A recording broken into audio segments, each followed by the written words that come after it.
Sarah pushed her old bicycle through the quiet morning streets of Miller Falls. The small town was still waking up. Birds sang in the trees and a few dogs barked from their yards. She had done this same ride for the last 3 years. Every morning, the same path, the same time, the same simple routine. She did not like surprises. She did not like attention. She just liked things to stay simple and quiet. The hardware store where she worked sat on the corner of Main Street and 4th Avenue. It was an old building with creaky wooden floors and shelves that reached almost to the ceiling. Sarah unlocked the door at 7 in the morning every single day. She turned on the lights, made a small pot of coffee, and arranged the front counter the way it had always been arranged. The job was not exciting, but it was what she wanted. Nobody asked many questions at the hardware store. Nobody wondered about her past. Nobody tried to dig into who she was. Sarah was a quiet woman in her late 20s.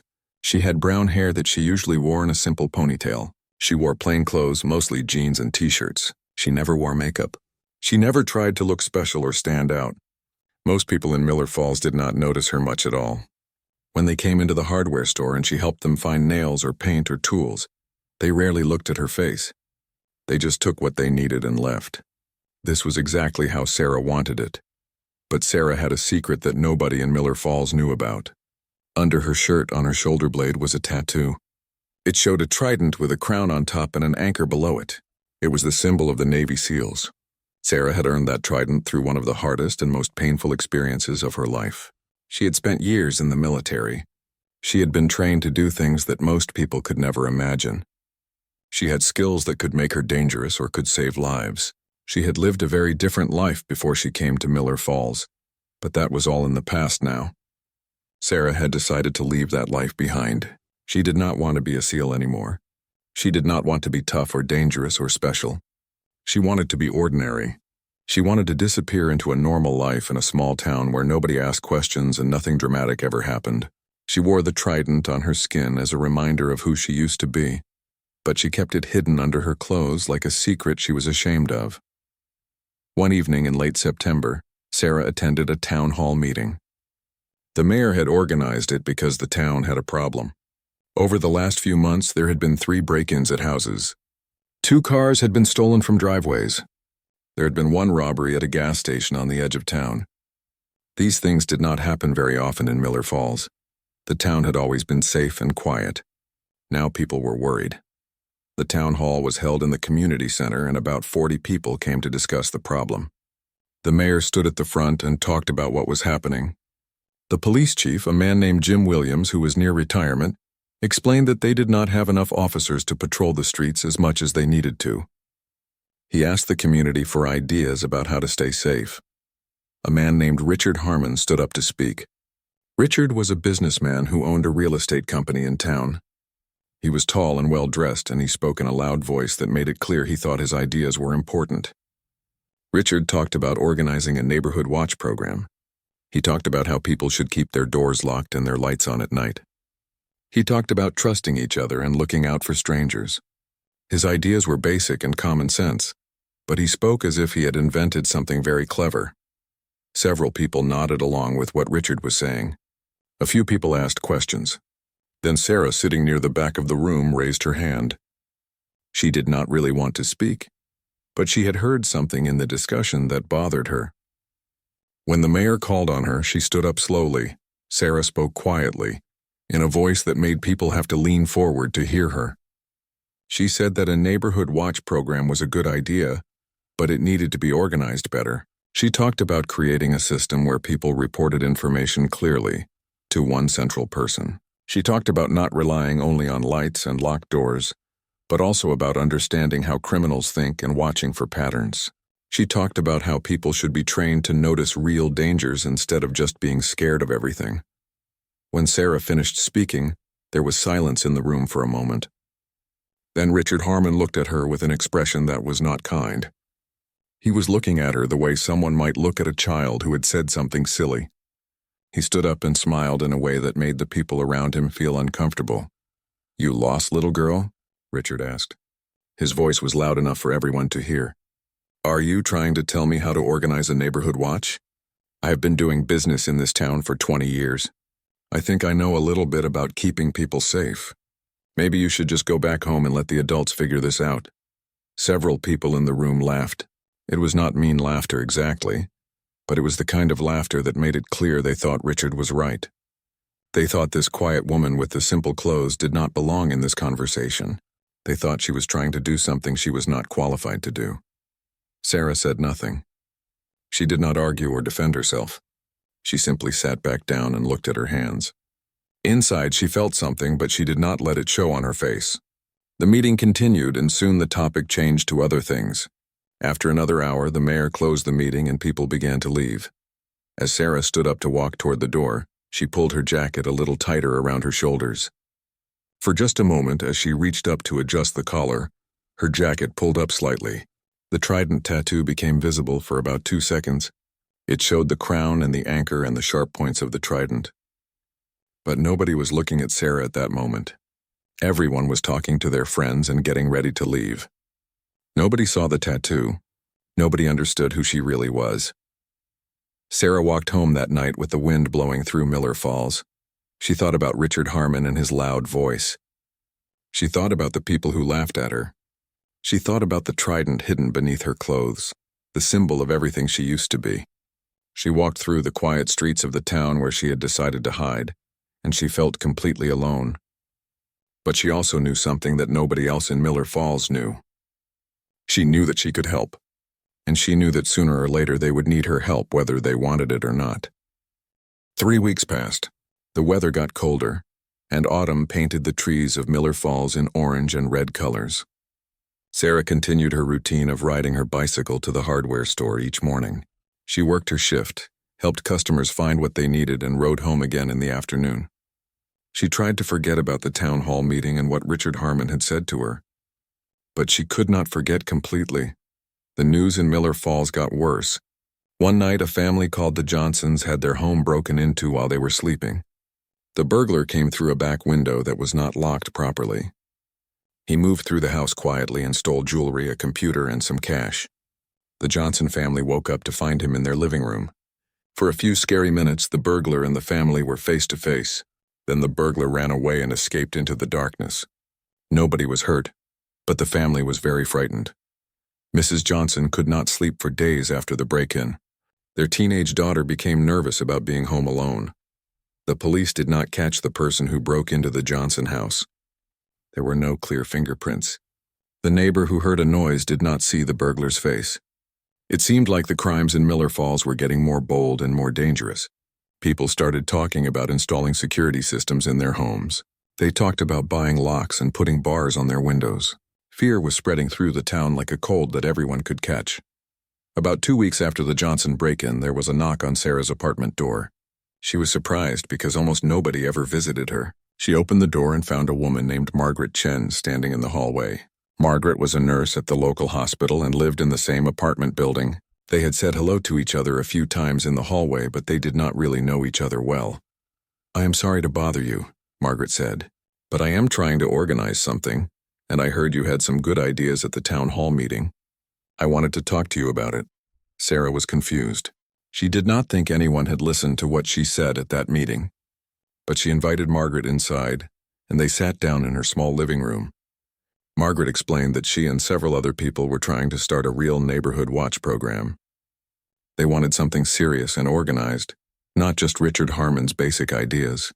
Margaret said she had talked to several people, and they all thought Sarah's suggestions had been smart and practical. "I know Richard was not kind to you," Margaret said, "but some of us know that he was wrong. We would like your help." Sarah did not want to do this. She did not want to stand out or get noticed or become involved in community things. But she looked at Margaret's face and saw genuine worry there. She thought about the Johnson family and their scared daughter. She thought about other families in Miller Falls who might not be safe. And she thought about the Trident tattoo under her clothes, which represented years of training and experience that could actually help people. "Okay," Sarah said quietly, "I will help." A week later, there was a meeting for the Neighborhood Watch program. About 20 people came to the community center. This time, Richard Harmon was there too. He sat in the back and did not say much. Sarah worked with Margaret and several others to create a real plan. They divided the town into sections. They created a system where people reported suspicious activities to a central contact person. They talked about what kind of things should raise red flags and what kinds of things were probably normal. But more importantly, Sarah taught them how to think like someone who was trying to protect themselves. She explained how criminals usually worked. She talked about how they looked for easy targets and easy escape routes. She explained that the best defense was not just locks and lights, but also awareness and understanding. She talked about how to notice patterns and changes in the neighborhood.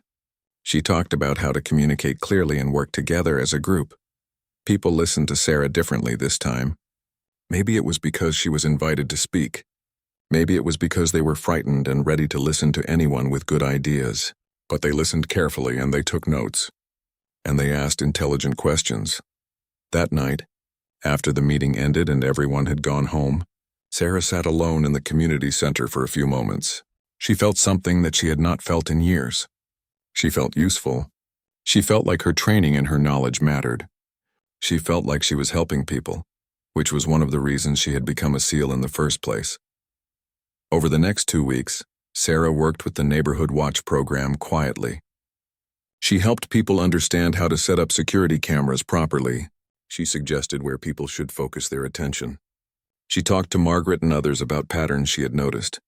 She never spoke in a loud voice or tried to take credit or show off. She just provided information that made sense and let people use it however they wanted. Then something happened that surprised everyone.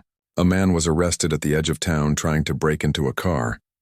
When the police questioned him, he admitted that he was part of a group that had committed the break-ins and thefts in Miller Falls. He said they had been planning to target the Johnson family again, but they noticed that the neighborhood was more alert and organized now. He said they decided it was not worth the risk anymore. He had gone to another town instead where he got caught. The police chief called Sarah and asked her to meet with him. At the police station, he explained what had happened.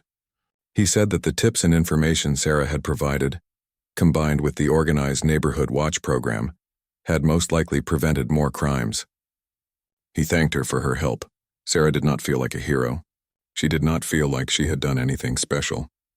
But she knew that families in Miller Falls would sleep more safely because of what she had helped organize. She knew that the Johnson family's daughter might feel less scared. She knew that ordinary people in her community were safer because she had shared what she knew. When Sarah walked home from the police station, she thought about Richard Harmon and his loud voice at the first meeting. She thought about how he had asked if she was lost. But she was not lost. She had always known exactly where she was and what she could do. She had just been trying very hard to hide it. Now, standing on a quiet street in Miller Falls with the autumn wind moving through the trees, Sarah realized that maybe it was time to stop hiding. Maybe it was time to let people know who she really was. But not yet. There was still more that needed to happen first. 2 days after the arrest, Detective Sarah Morris came to the hardware store. Sarah did not know Detective Morris very well. The detective was a serious woman in her 40s who did not smile much and seemed to ask a lot of questions. She asked if Sarah had time to talk in private, and they went into the small back office of the hardware store. "I need to ask you some questions," Detective Morris said. She sat down and took out a small notebook. "About the Neighborhood Watch program and the information you provided to Chief Williams." Sarah felt nervous, but she did not show it. "Okay," she said. "What do you want to know?" Detective Morris explained that they were investigating the arrest more carefully. The man they had caught was cooperating and giving information about the crimes. But the detective said that some of the security recommendations that had been given to the Johnson family seemed very professional and very specific. She said they seemed like they came from someone with real training and experience in security and threat assessment. She asked Sarah directly where she had learned all these things. Sarah knew that this moment had been coming for a long time. She had always known that she could not hide forever. In a small town, secrets had a way of coming out. She took a deep breath and decided to tell the truth. "I was in the military," Sarah said. "I had training in security and tactical awareness. That is where I learned these things." Detective Morris wrote something in her notebook. "What branch of the military?" she asked. "Navy SEALs," Sarah answered quietly. The detective looked up from her notebook and stared at Sarah for a long moment. Then she wrote more in her notebook. "How long were you a SEAL?" she asked. 7 years, Sarah said. "I left 5 years ago." Detective Morris asked many more questions. She asked about Sarah's rank. She asked about her service record. She asked why Sarah had not mentioned this to anyone in Miller Falls. She asked why Sarah had decided to work at a hardware store instead of continuing her military career. Sarah answered all of these questions honestly. She explained that she wanted a normal life away from combat and danger. She explained that she had decided to hide who she was so that she could just be an ordinary person in an ordinary town. After the interview, Detective Morris left the hardware store. Sarah thought that was the end of it. But she was wrong. The detective had called the Navy and verified Sarah's military service. She had checked Sarah's record, which was clean and professional. She had learned that Sarah had received commendations and had been well respected as a SEAL. By the next day, people in town were beginning to hear rumors. The rumors came from the police department first. Officer Jim Patterson mentioned to someone at the grocery store that the quiet woman who worked at the hardware store had been a Navy SEAL. That person told someone else. That person told someone else. By the next morning, half of Miller Falls knew the secret that Sarah had been keeping for 5 years. The local newspaper, the Miller Falls Gazette, sent a reporter named Tom Bradley to interview Sarah. She did not want to do it, but the reporter kept coming back to the hardware store. Finally, she agreed to a short interview, thinking that if she gave him a little bit of information, he would leave her alone. She was wrong about this. The article came out the next day with a big headline that said, "Local hardware store worker is former Navy SEAL." The newspaper included a photo of Sarah, and it told the whole story about how she had helped organize the Neighborhood Watch program and how her knowledge had helped prevent more crimes. The article made Sarah sound like a hero, which made her very uncomfortable. That morning, when Sarah arrived at work, there was a small group of people standing outside the hardware store. They wanted to talk to her. They wanted to thank her. They wanted to ask her questions about her military service. By noon, there were reporters from 2 different television stations standing outside the hardware store, hoping to interview Sarah on camera. She refused all of them, but something unexpected happened. People's attitude toward Sarah changed completely. The people of Miller Falls began to see her differently. Before, they had seen her as an invisible, quiet woman who they did not really think about. Now they knew who she was. They knew that she had trained to be a warrior and a protector. They knew that she had knowledge and skills that they did not have. But instead of being afraid of her, they felt safer because she was there. Richard Harmon's reaction was very different. 2 days after the newspaper article came out, Richard walked into the hardware store. He looked uncomfortable. He stood near the cash register where Sarah was working and did not say anything for a moment. Then he spoke in a voice that was much quieter than his usual loud voice. "I owe you an apology," Richard said. "At the town hall meeting, I was unkind to you. I did not believe that you knew what you were talking about. I was wrong. I'm sorry." Sarah was surprised by this. She had not expected Richard to apologize. She accepted his apology simply, without making a big thing about it. But she could see that Richard was embarrassed and that he felt genuinely bad about how he had treated her. He left the store soon after. On the weekend, Sarah received a phone call from someone she had not heard from in 5 years. It was Captain Mike Patterson, one of her former commanding officers from the Navy SEALs. He had read the newspaper article online and recognized Sarah's name. He wanted to talk to her. They spoke on the phone for almost an hour. He told her that he was proud of her and that he had always known she would do good things in whatever life she chose. "You are still one of the best SEALs I ever trained," he said. "The world needs people like you." After they hung up, Sarah sat alone in her apartment. She thought about the 5 years she had spent trying to hide. She thought about the Trident tattoo that she had kept covered up. She thought about how frightened she had been that people would judge her or fear her if they knew the truth. But now the truth was out, and people respected her more because of it. People were not afraid of her. Instead, they saw her as someone who could help them and protect them. The question was whether Sarah would continue to hide after this. Everyone in Miller Falls now knew who she was. She could not go back to being invisible. The woman who had tried to disappear into an ordinary life had been revealed. Now she had to decide what to do with this revelation. Would she accept who she really was and use her skills openly, or would she try even harder to hide? The answer to that question would come very soon. 2 weeks after the newspaper article was published, the Miller Falls Community Center organized a celebration dinner. They called it an evening to thank our protectors. The event was meant to honor both the police department and Sarah for their work in making the town safer. Sarah did not want to attend, but Margaret Chen and several other friends asked her to come. They explained that it would mean a lot to the community and to the families who had been affected by the crimes. So Sarah agreed to go. The dinner was held on a Friday evening in early November. About 200 people came. There was food and music. Police Chief Jim Williams gave a speech thanking everyone who had helped make the town safer. Then he called Sarah up to the front of the room. She walked to the front feeling very uncomfortable. She did not like being the center of attention. The chief talked about her service in the Navy SEALs and how she had helped prevent more crimes from happening. Sarah was asked to say a few words. She stepped up to the microphone and spoke quietly. She said that she had only done what anyone with her training and experience should do. She said that the real heroes were the ordinary people of Miller Falls, who had come together and organized themselves to protect their community. She said that she was glad to help, but that the real success belonged to everyone working together. When she stepped down from the podium, many people stood up and applauded.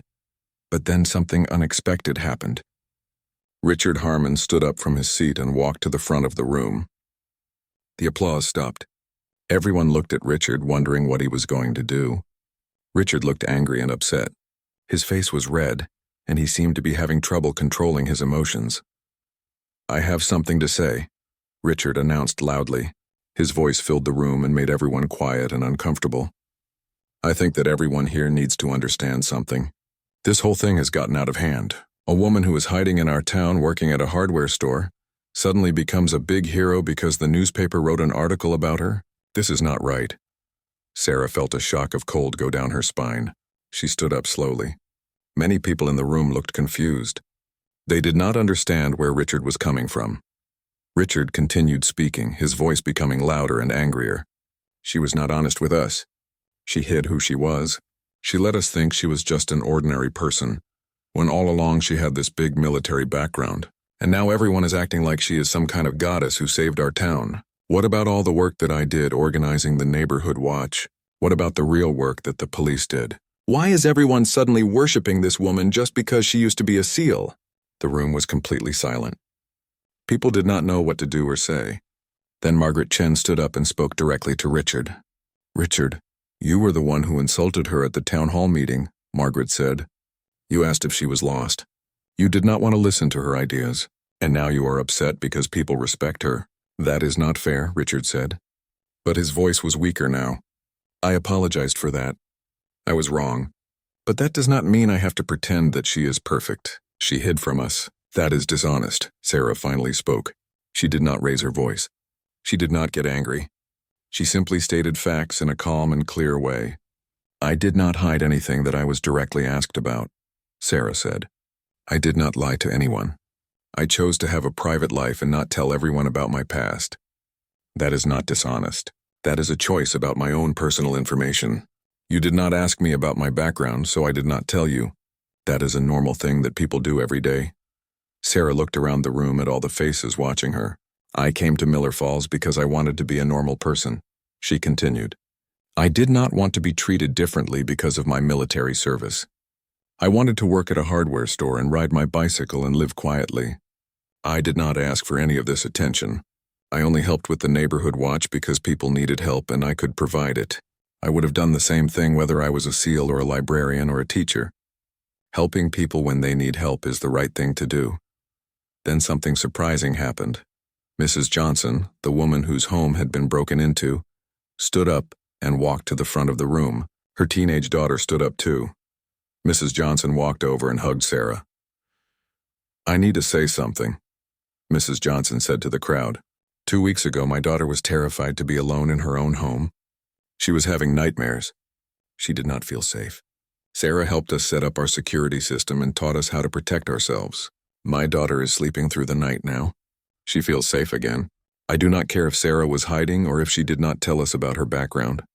What matters is that she cared enough to help us when we needed it." Mrs. Johnson's daughter spoke too. She thanked Sarah for helping her family feel safe again. Her voice was strong and clear. Many other people in the room began to stand up and clap. The applause grew louder and louder. More people stood to their feet. Soon almost everyone in the room was standing and clapping except for Richard Harmon. He sat alone in his seat with his arms crossed over his chest, looking angrier than before. After several minutes, the applause stopped. But the mood in the room had completely changed. Richard Harmon stood up and left through a side door without saying anything else. Nobody followed him. Nobody seemed to care that he had left. Sarah felt tears in her eyes, but she did not let them fall. She was not sad. She was not happy exactly either. She felt something more complicated than simple emotions. She felt like a weight had been lifted from her shoulders. The secret was completely out now.